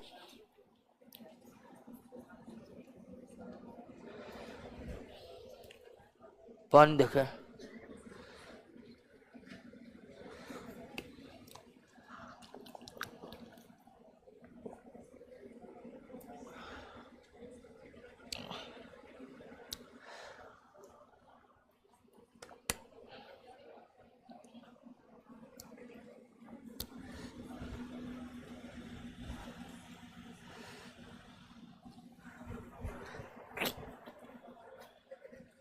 क्लियर हो गया? ठोस पदार्थ को समझ लिया?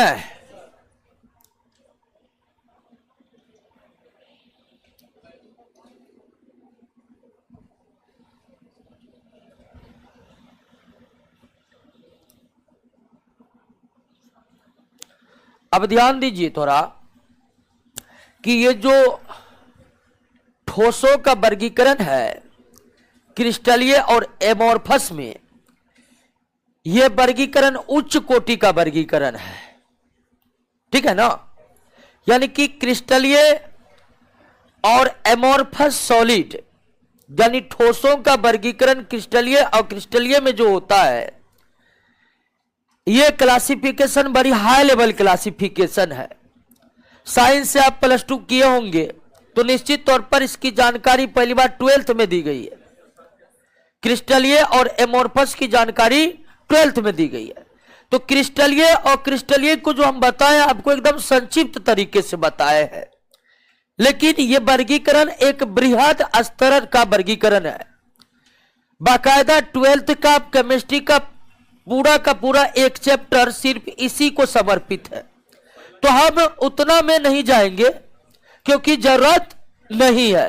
टॉप करने के लिए बस इतना ही काफी है जितना हम बताएं आपको, ठीक है ना। तो ठोस पदार्थ आप समझ गए हैं, लिक्विड गैस को ही लेते हैं क्या, क्योंकि आप ठोस समझ चुके हैं ना, और उसके बाद खटाखट लिक्विड समझ जाइएगा। द्रव क्या हुआ? अच्छा, आज वो भी समझ, द्रव पर आइए, द्रव पर और समदैशिक। देखिए इसमें देखिए साफ साफ लिखा हुआ है कि ठोस पदार्थ, क्रिस्टलीय ठोस पदार्थ और समदैशिक होते हैं, अर्थात इसके भौतिक गुण विभिन्न दिशाओं में भिन्न भिन्न होते हैं। यानी कि ये ठोस है,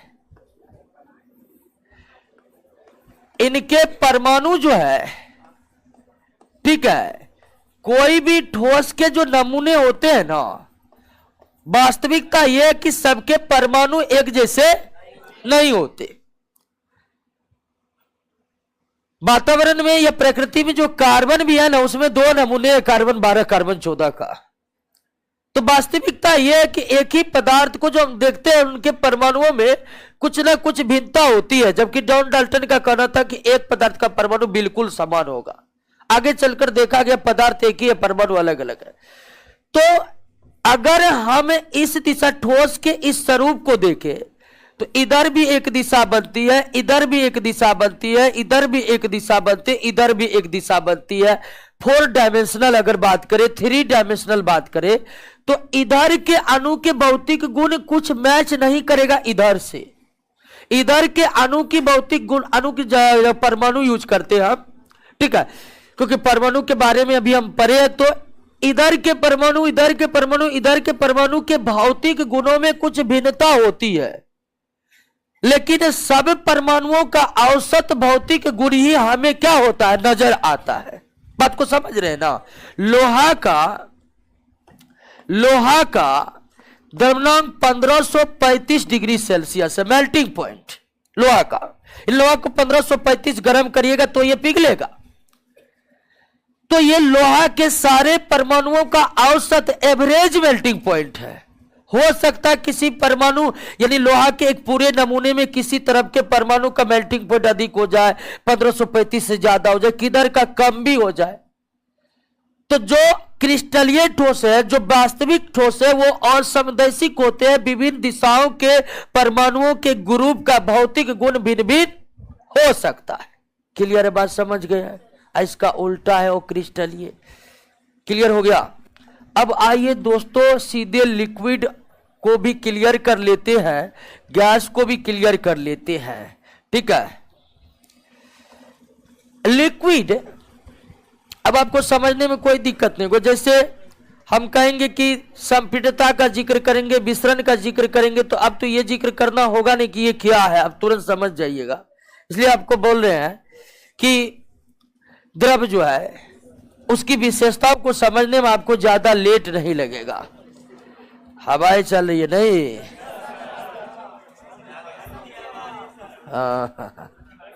बांधने वाला नहीं है कुछ।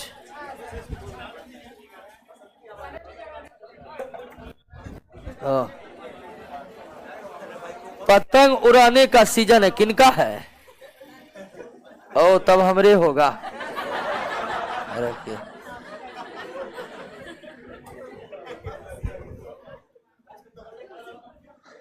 पतंग उड़ाने का बड़ी अच्छा समय है।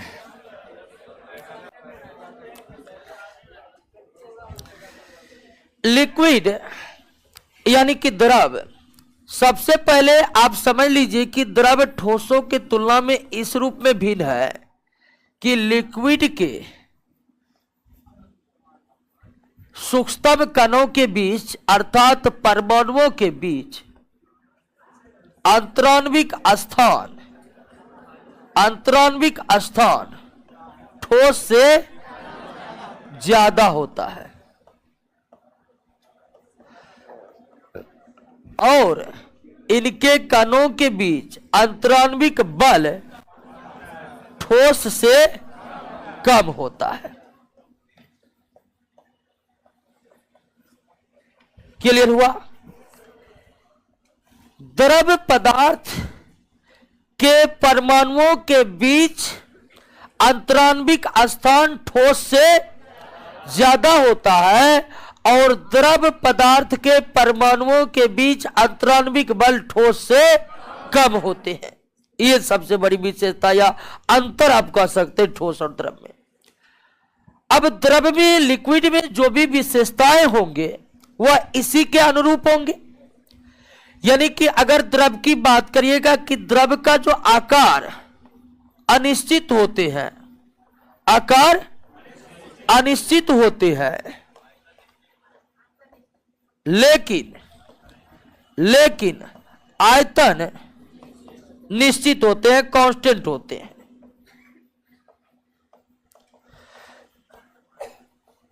द्रव के आकार अनिश्चित होते हैं और वास्तविकता यह है कि द्रव उसी आकार को ग्रहण करता है जिस बर्तन में आप द्रव का संग्रह कीजिएगा। द्रव को आप जिस बर्तन में रख दीजिए, द्रव उसी बर्तन के आकृति को ग्रहण कर लेता है। लेकिन द्रव का आयतन निश्चित होते। द्रव के आयतन को प्राय लीटर में मापते हैं। 1 लीटर दूध को आप कहीं भी रखिए, लोटा में रखिए, बाल्टी में रखिए, बोतले में काहे न रखिए, 1 लीटर न रहेगा।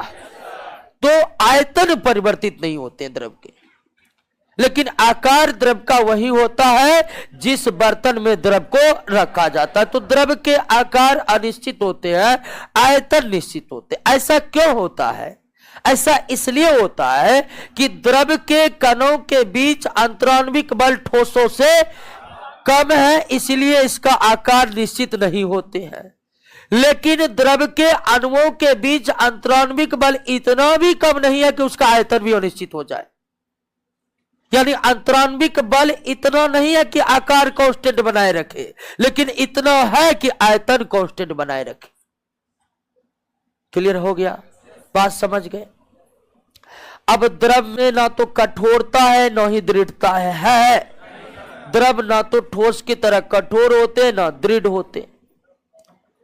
द्रव का घनत्व भी ठोस से क्या होगा? कम होगा। द्रव का द्रवणांक भी यानी मेल्टिंग पॉइंट भी ठोस से क्या होगा? कम होगा। द्रव का बॉइलिंग पॉइंट भी ठोस से क्या होगा? कम होगा। लेकिन सबसे कम नहीं होगा, क्योंकि सबसे कम गैस का होगा। सबसे कम किसका होगा? गैस का होगा। तो ये बताने की अब कोई जरूरत नहीं है। अगली बात की द्रव में बहाव की प्रवृत्ति होती है। फॉलो, बहाव की प्रवृत्ति होती है। अगर द्रव को स्वतंत्र छोड़ दिया जाए, द्रव को स्वतंत्र छोड़ दिया जाए तो वह बहने लगता है, फ्लो करने लगता है।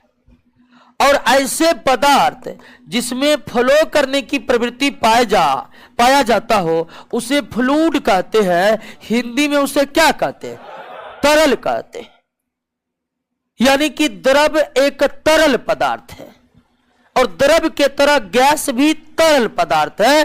गैस तो फ्लो नहीं करते हैं, सबसे ज्यादा तेजी से फ्लो तो गैस ही करते। सबसे ज्यादा बहाव की प्रवृत्ति गैस में ही होती है।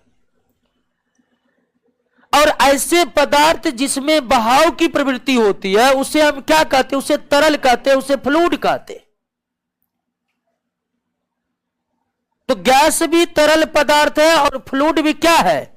तरल पदार्थ है। अगला गुण कहिएगा तो द्रव में विसरण का गुण होगा कि नहीं होगा? द्रव में विसरण का गुण होता है। द्रव में विसरण का गुण होता है। लेकिन द्रव में संपीड्यता का गुण नहीं होता है। ठोस में भी नहीं था, द्रव में भी, क्योंकि द्रव में अंतराण्विक स्थान ठोसों के तुलना में ज्यादा है, लेकिन द्रव में अंतराण्विक स्थान इतना भी नहीं है कि उसमें संपीड्यता का गुण पाया जाता हो। लेकिन फिर भी अगर कंप्रेसिबिलिटी, संपीड्यता की बात होगी तो ठोस से तो ज्यादा होगी। अगर हम मान ले कि संपीड्यता कुछ ना कुछ ठोस में है, तो उस कुछ ना से अधिक होगा किसमें? द्रव में, क्योंकि ठोसों से ज्यादा अंतराण्विक स्थान कहां है? द्रव में। ठोसों से ज्यादा अंतराण्विक स्थान कहां पर है? द्रव में। लेकिन वास्तविकता यही है कि द्रव में भी कंप्रेसिबिलिटी, संपीड्यता का गुण नहीं पाया जाता। आप 1 लीटर दूध को जेसीबी से ही दबाइए, थोड़ा सा भी कम नहीं होगा, बर्तन फट जाए अलग बात है क्या, लेकिन आयतन घट सकता है? नहीं घट सकता। और जब हम दाब लगाकर आयतन घटा नहीं सकते हैं, तो निश्चित तौर पर कंप्रेसिबिलिटी का गुण नहीं है। एक क्वेश्चन है, ट्राई नाइट्रोटाइलिन के बारे में कुछ बताइए। क्या क्या पूछ रहे हैं? ठीक है, पढ़ा रहे हैं, कुछ पूछ रहा है कुछ। अब बहुत को तो लगता है कि हम प्रोफेसर हैं, सब कुछ पूछ डालते हैं। ठीक है, अब जो मन सो पूछिएगा तो उतना हम जानकारी थोड़े केमिस्ट्री का रहता, तो फिर हम प्रोफेसर बन रहते, पटना कॉलेज में पढ़ाते, क्या ज्ञान बिंदु में पढ़ाते नहीं। तो सब कुछ हम ही नहीं जानते, जो जानते हैं आपको बता रहे हैं, और यही टॉप कराएगा आपको। ठीक है ना? हाँ,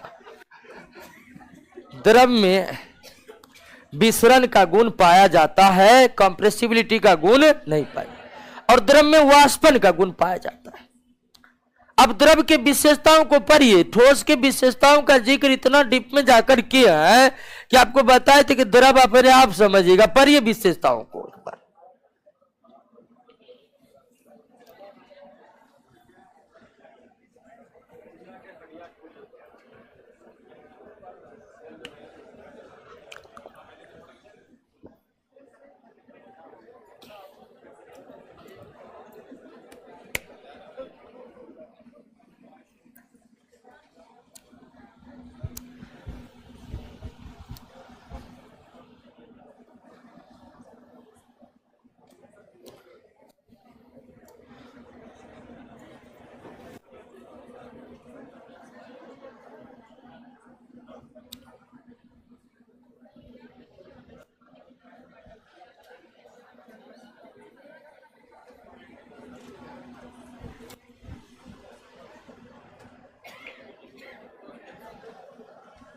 क्या सारे विशेषता को नहीं समझ रहे हैं? आराम से समझिएगा। गैस पर आइए। अब गैस की सारी विशेषता को समझिए। जो सबसे बड़ी विशेषता है कि गैस के कणों के बीच अंतराण्विक स्थान सबसे ज्यादा। ये बात आप जान ही गए हैं, फिर से जान जाइए। सबसे ज्यादा अंतराण्विक स्थान किस पदार्थ के परमाणुओं के बीच? गैसीय पदार्थों के परमाणुओं के बीच। और सबसे बल एकदम नगण्य, ठीक है, नहीं के बराबर। और एक आदर्श गैस की कल्पना केमिस्ट्री में की गई है, हालांकि सिर्फ कल्पना ही की गई, होता नहीं है वो गैस। उन गैसों के बीच तो अंतराण्विक बल होते ही नहीं है, हालांकि आएंगे वहां पर चर्चा करेंगे। तो गैसीय पदार्थ के परमाणुओं के बीच या गैसीय पदार्थ के सूक्ष्म कणों के बीच इंटरमोलिकुलर स्पेस सबसे ज्यादा, सभी पदार्थों की तुलना में सबसे ज्यादा। और अंतराण्विक बल लगन, ये सभी पदार्थों में सबसे कम अंतराण्विक बल गैसीय पदार्थ के कणों के बीच ही पाया जाता है, या गैसीय पदार्थ के परमाणुओं के बीच ही पाया जाता है। अब अब यही कारण गैस का न तो आकार निश्चित होता है न ही आयतन निश्चित होता है। और जब भी आप गैस को रखिएगा तो एक बंद बर्तन में ही न रखिएगा। द्रव के तरह द्रव को हम खुला बर्तन में ही रख सकते थे, ठोस के लिए बर्तन नहीं भी चलेगा, नीचे में भी रख सकते हैं।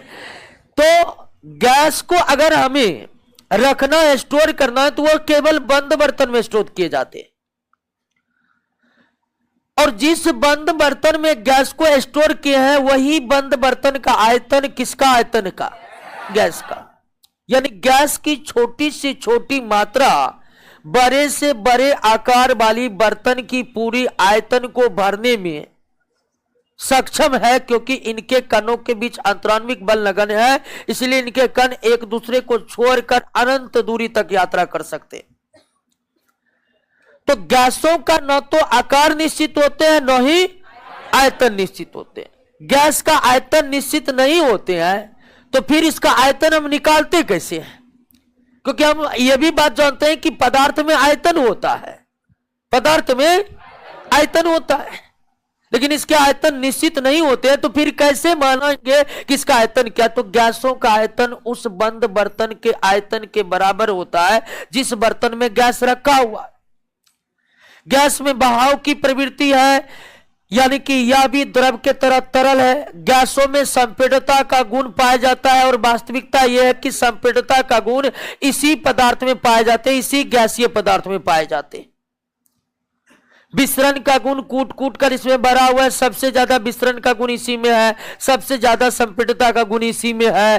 ठीक है, यह भी गैस भी वाष्पित हो सकते, वाष्पित की गैस के तो इतने बल नगण्य उनके परमाणुओं के बीच कि ये बेतहाशा गति के साथ उड़ जाते हैं।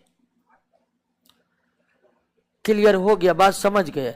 और कठोरता दृढ़ता नहीं होती है इसमें। मेल्टिंग बॉइलिंग पॉइंट इस पदार्थ का सभी पदार्थों से कम होता है। घनत्व तो सबसे कम किसका होता है? गैस का। अगर ठोसों का घनत्व तो सभी पदार्थों में सबसे ज्यादा है, तो गैसों का घनत्व सभी पदार्थों में सबसे कम है। तो ठोस द्रव गैस क्लियर हुआ? आइए नेक्स्ट क्लास में मुलाकात कीजिए।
बंद कीजिए क्लास।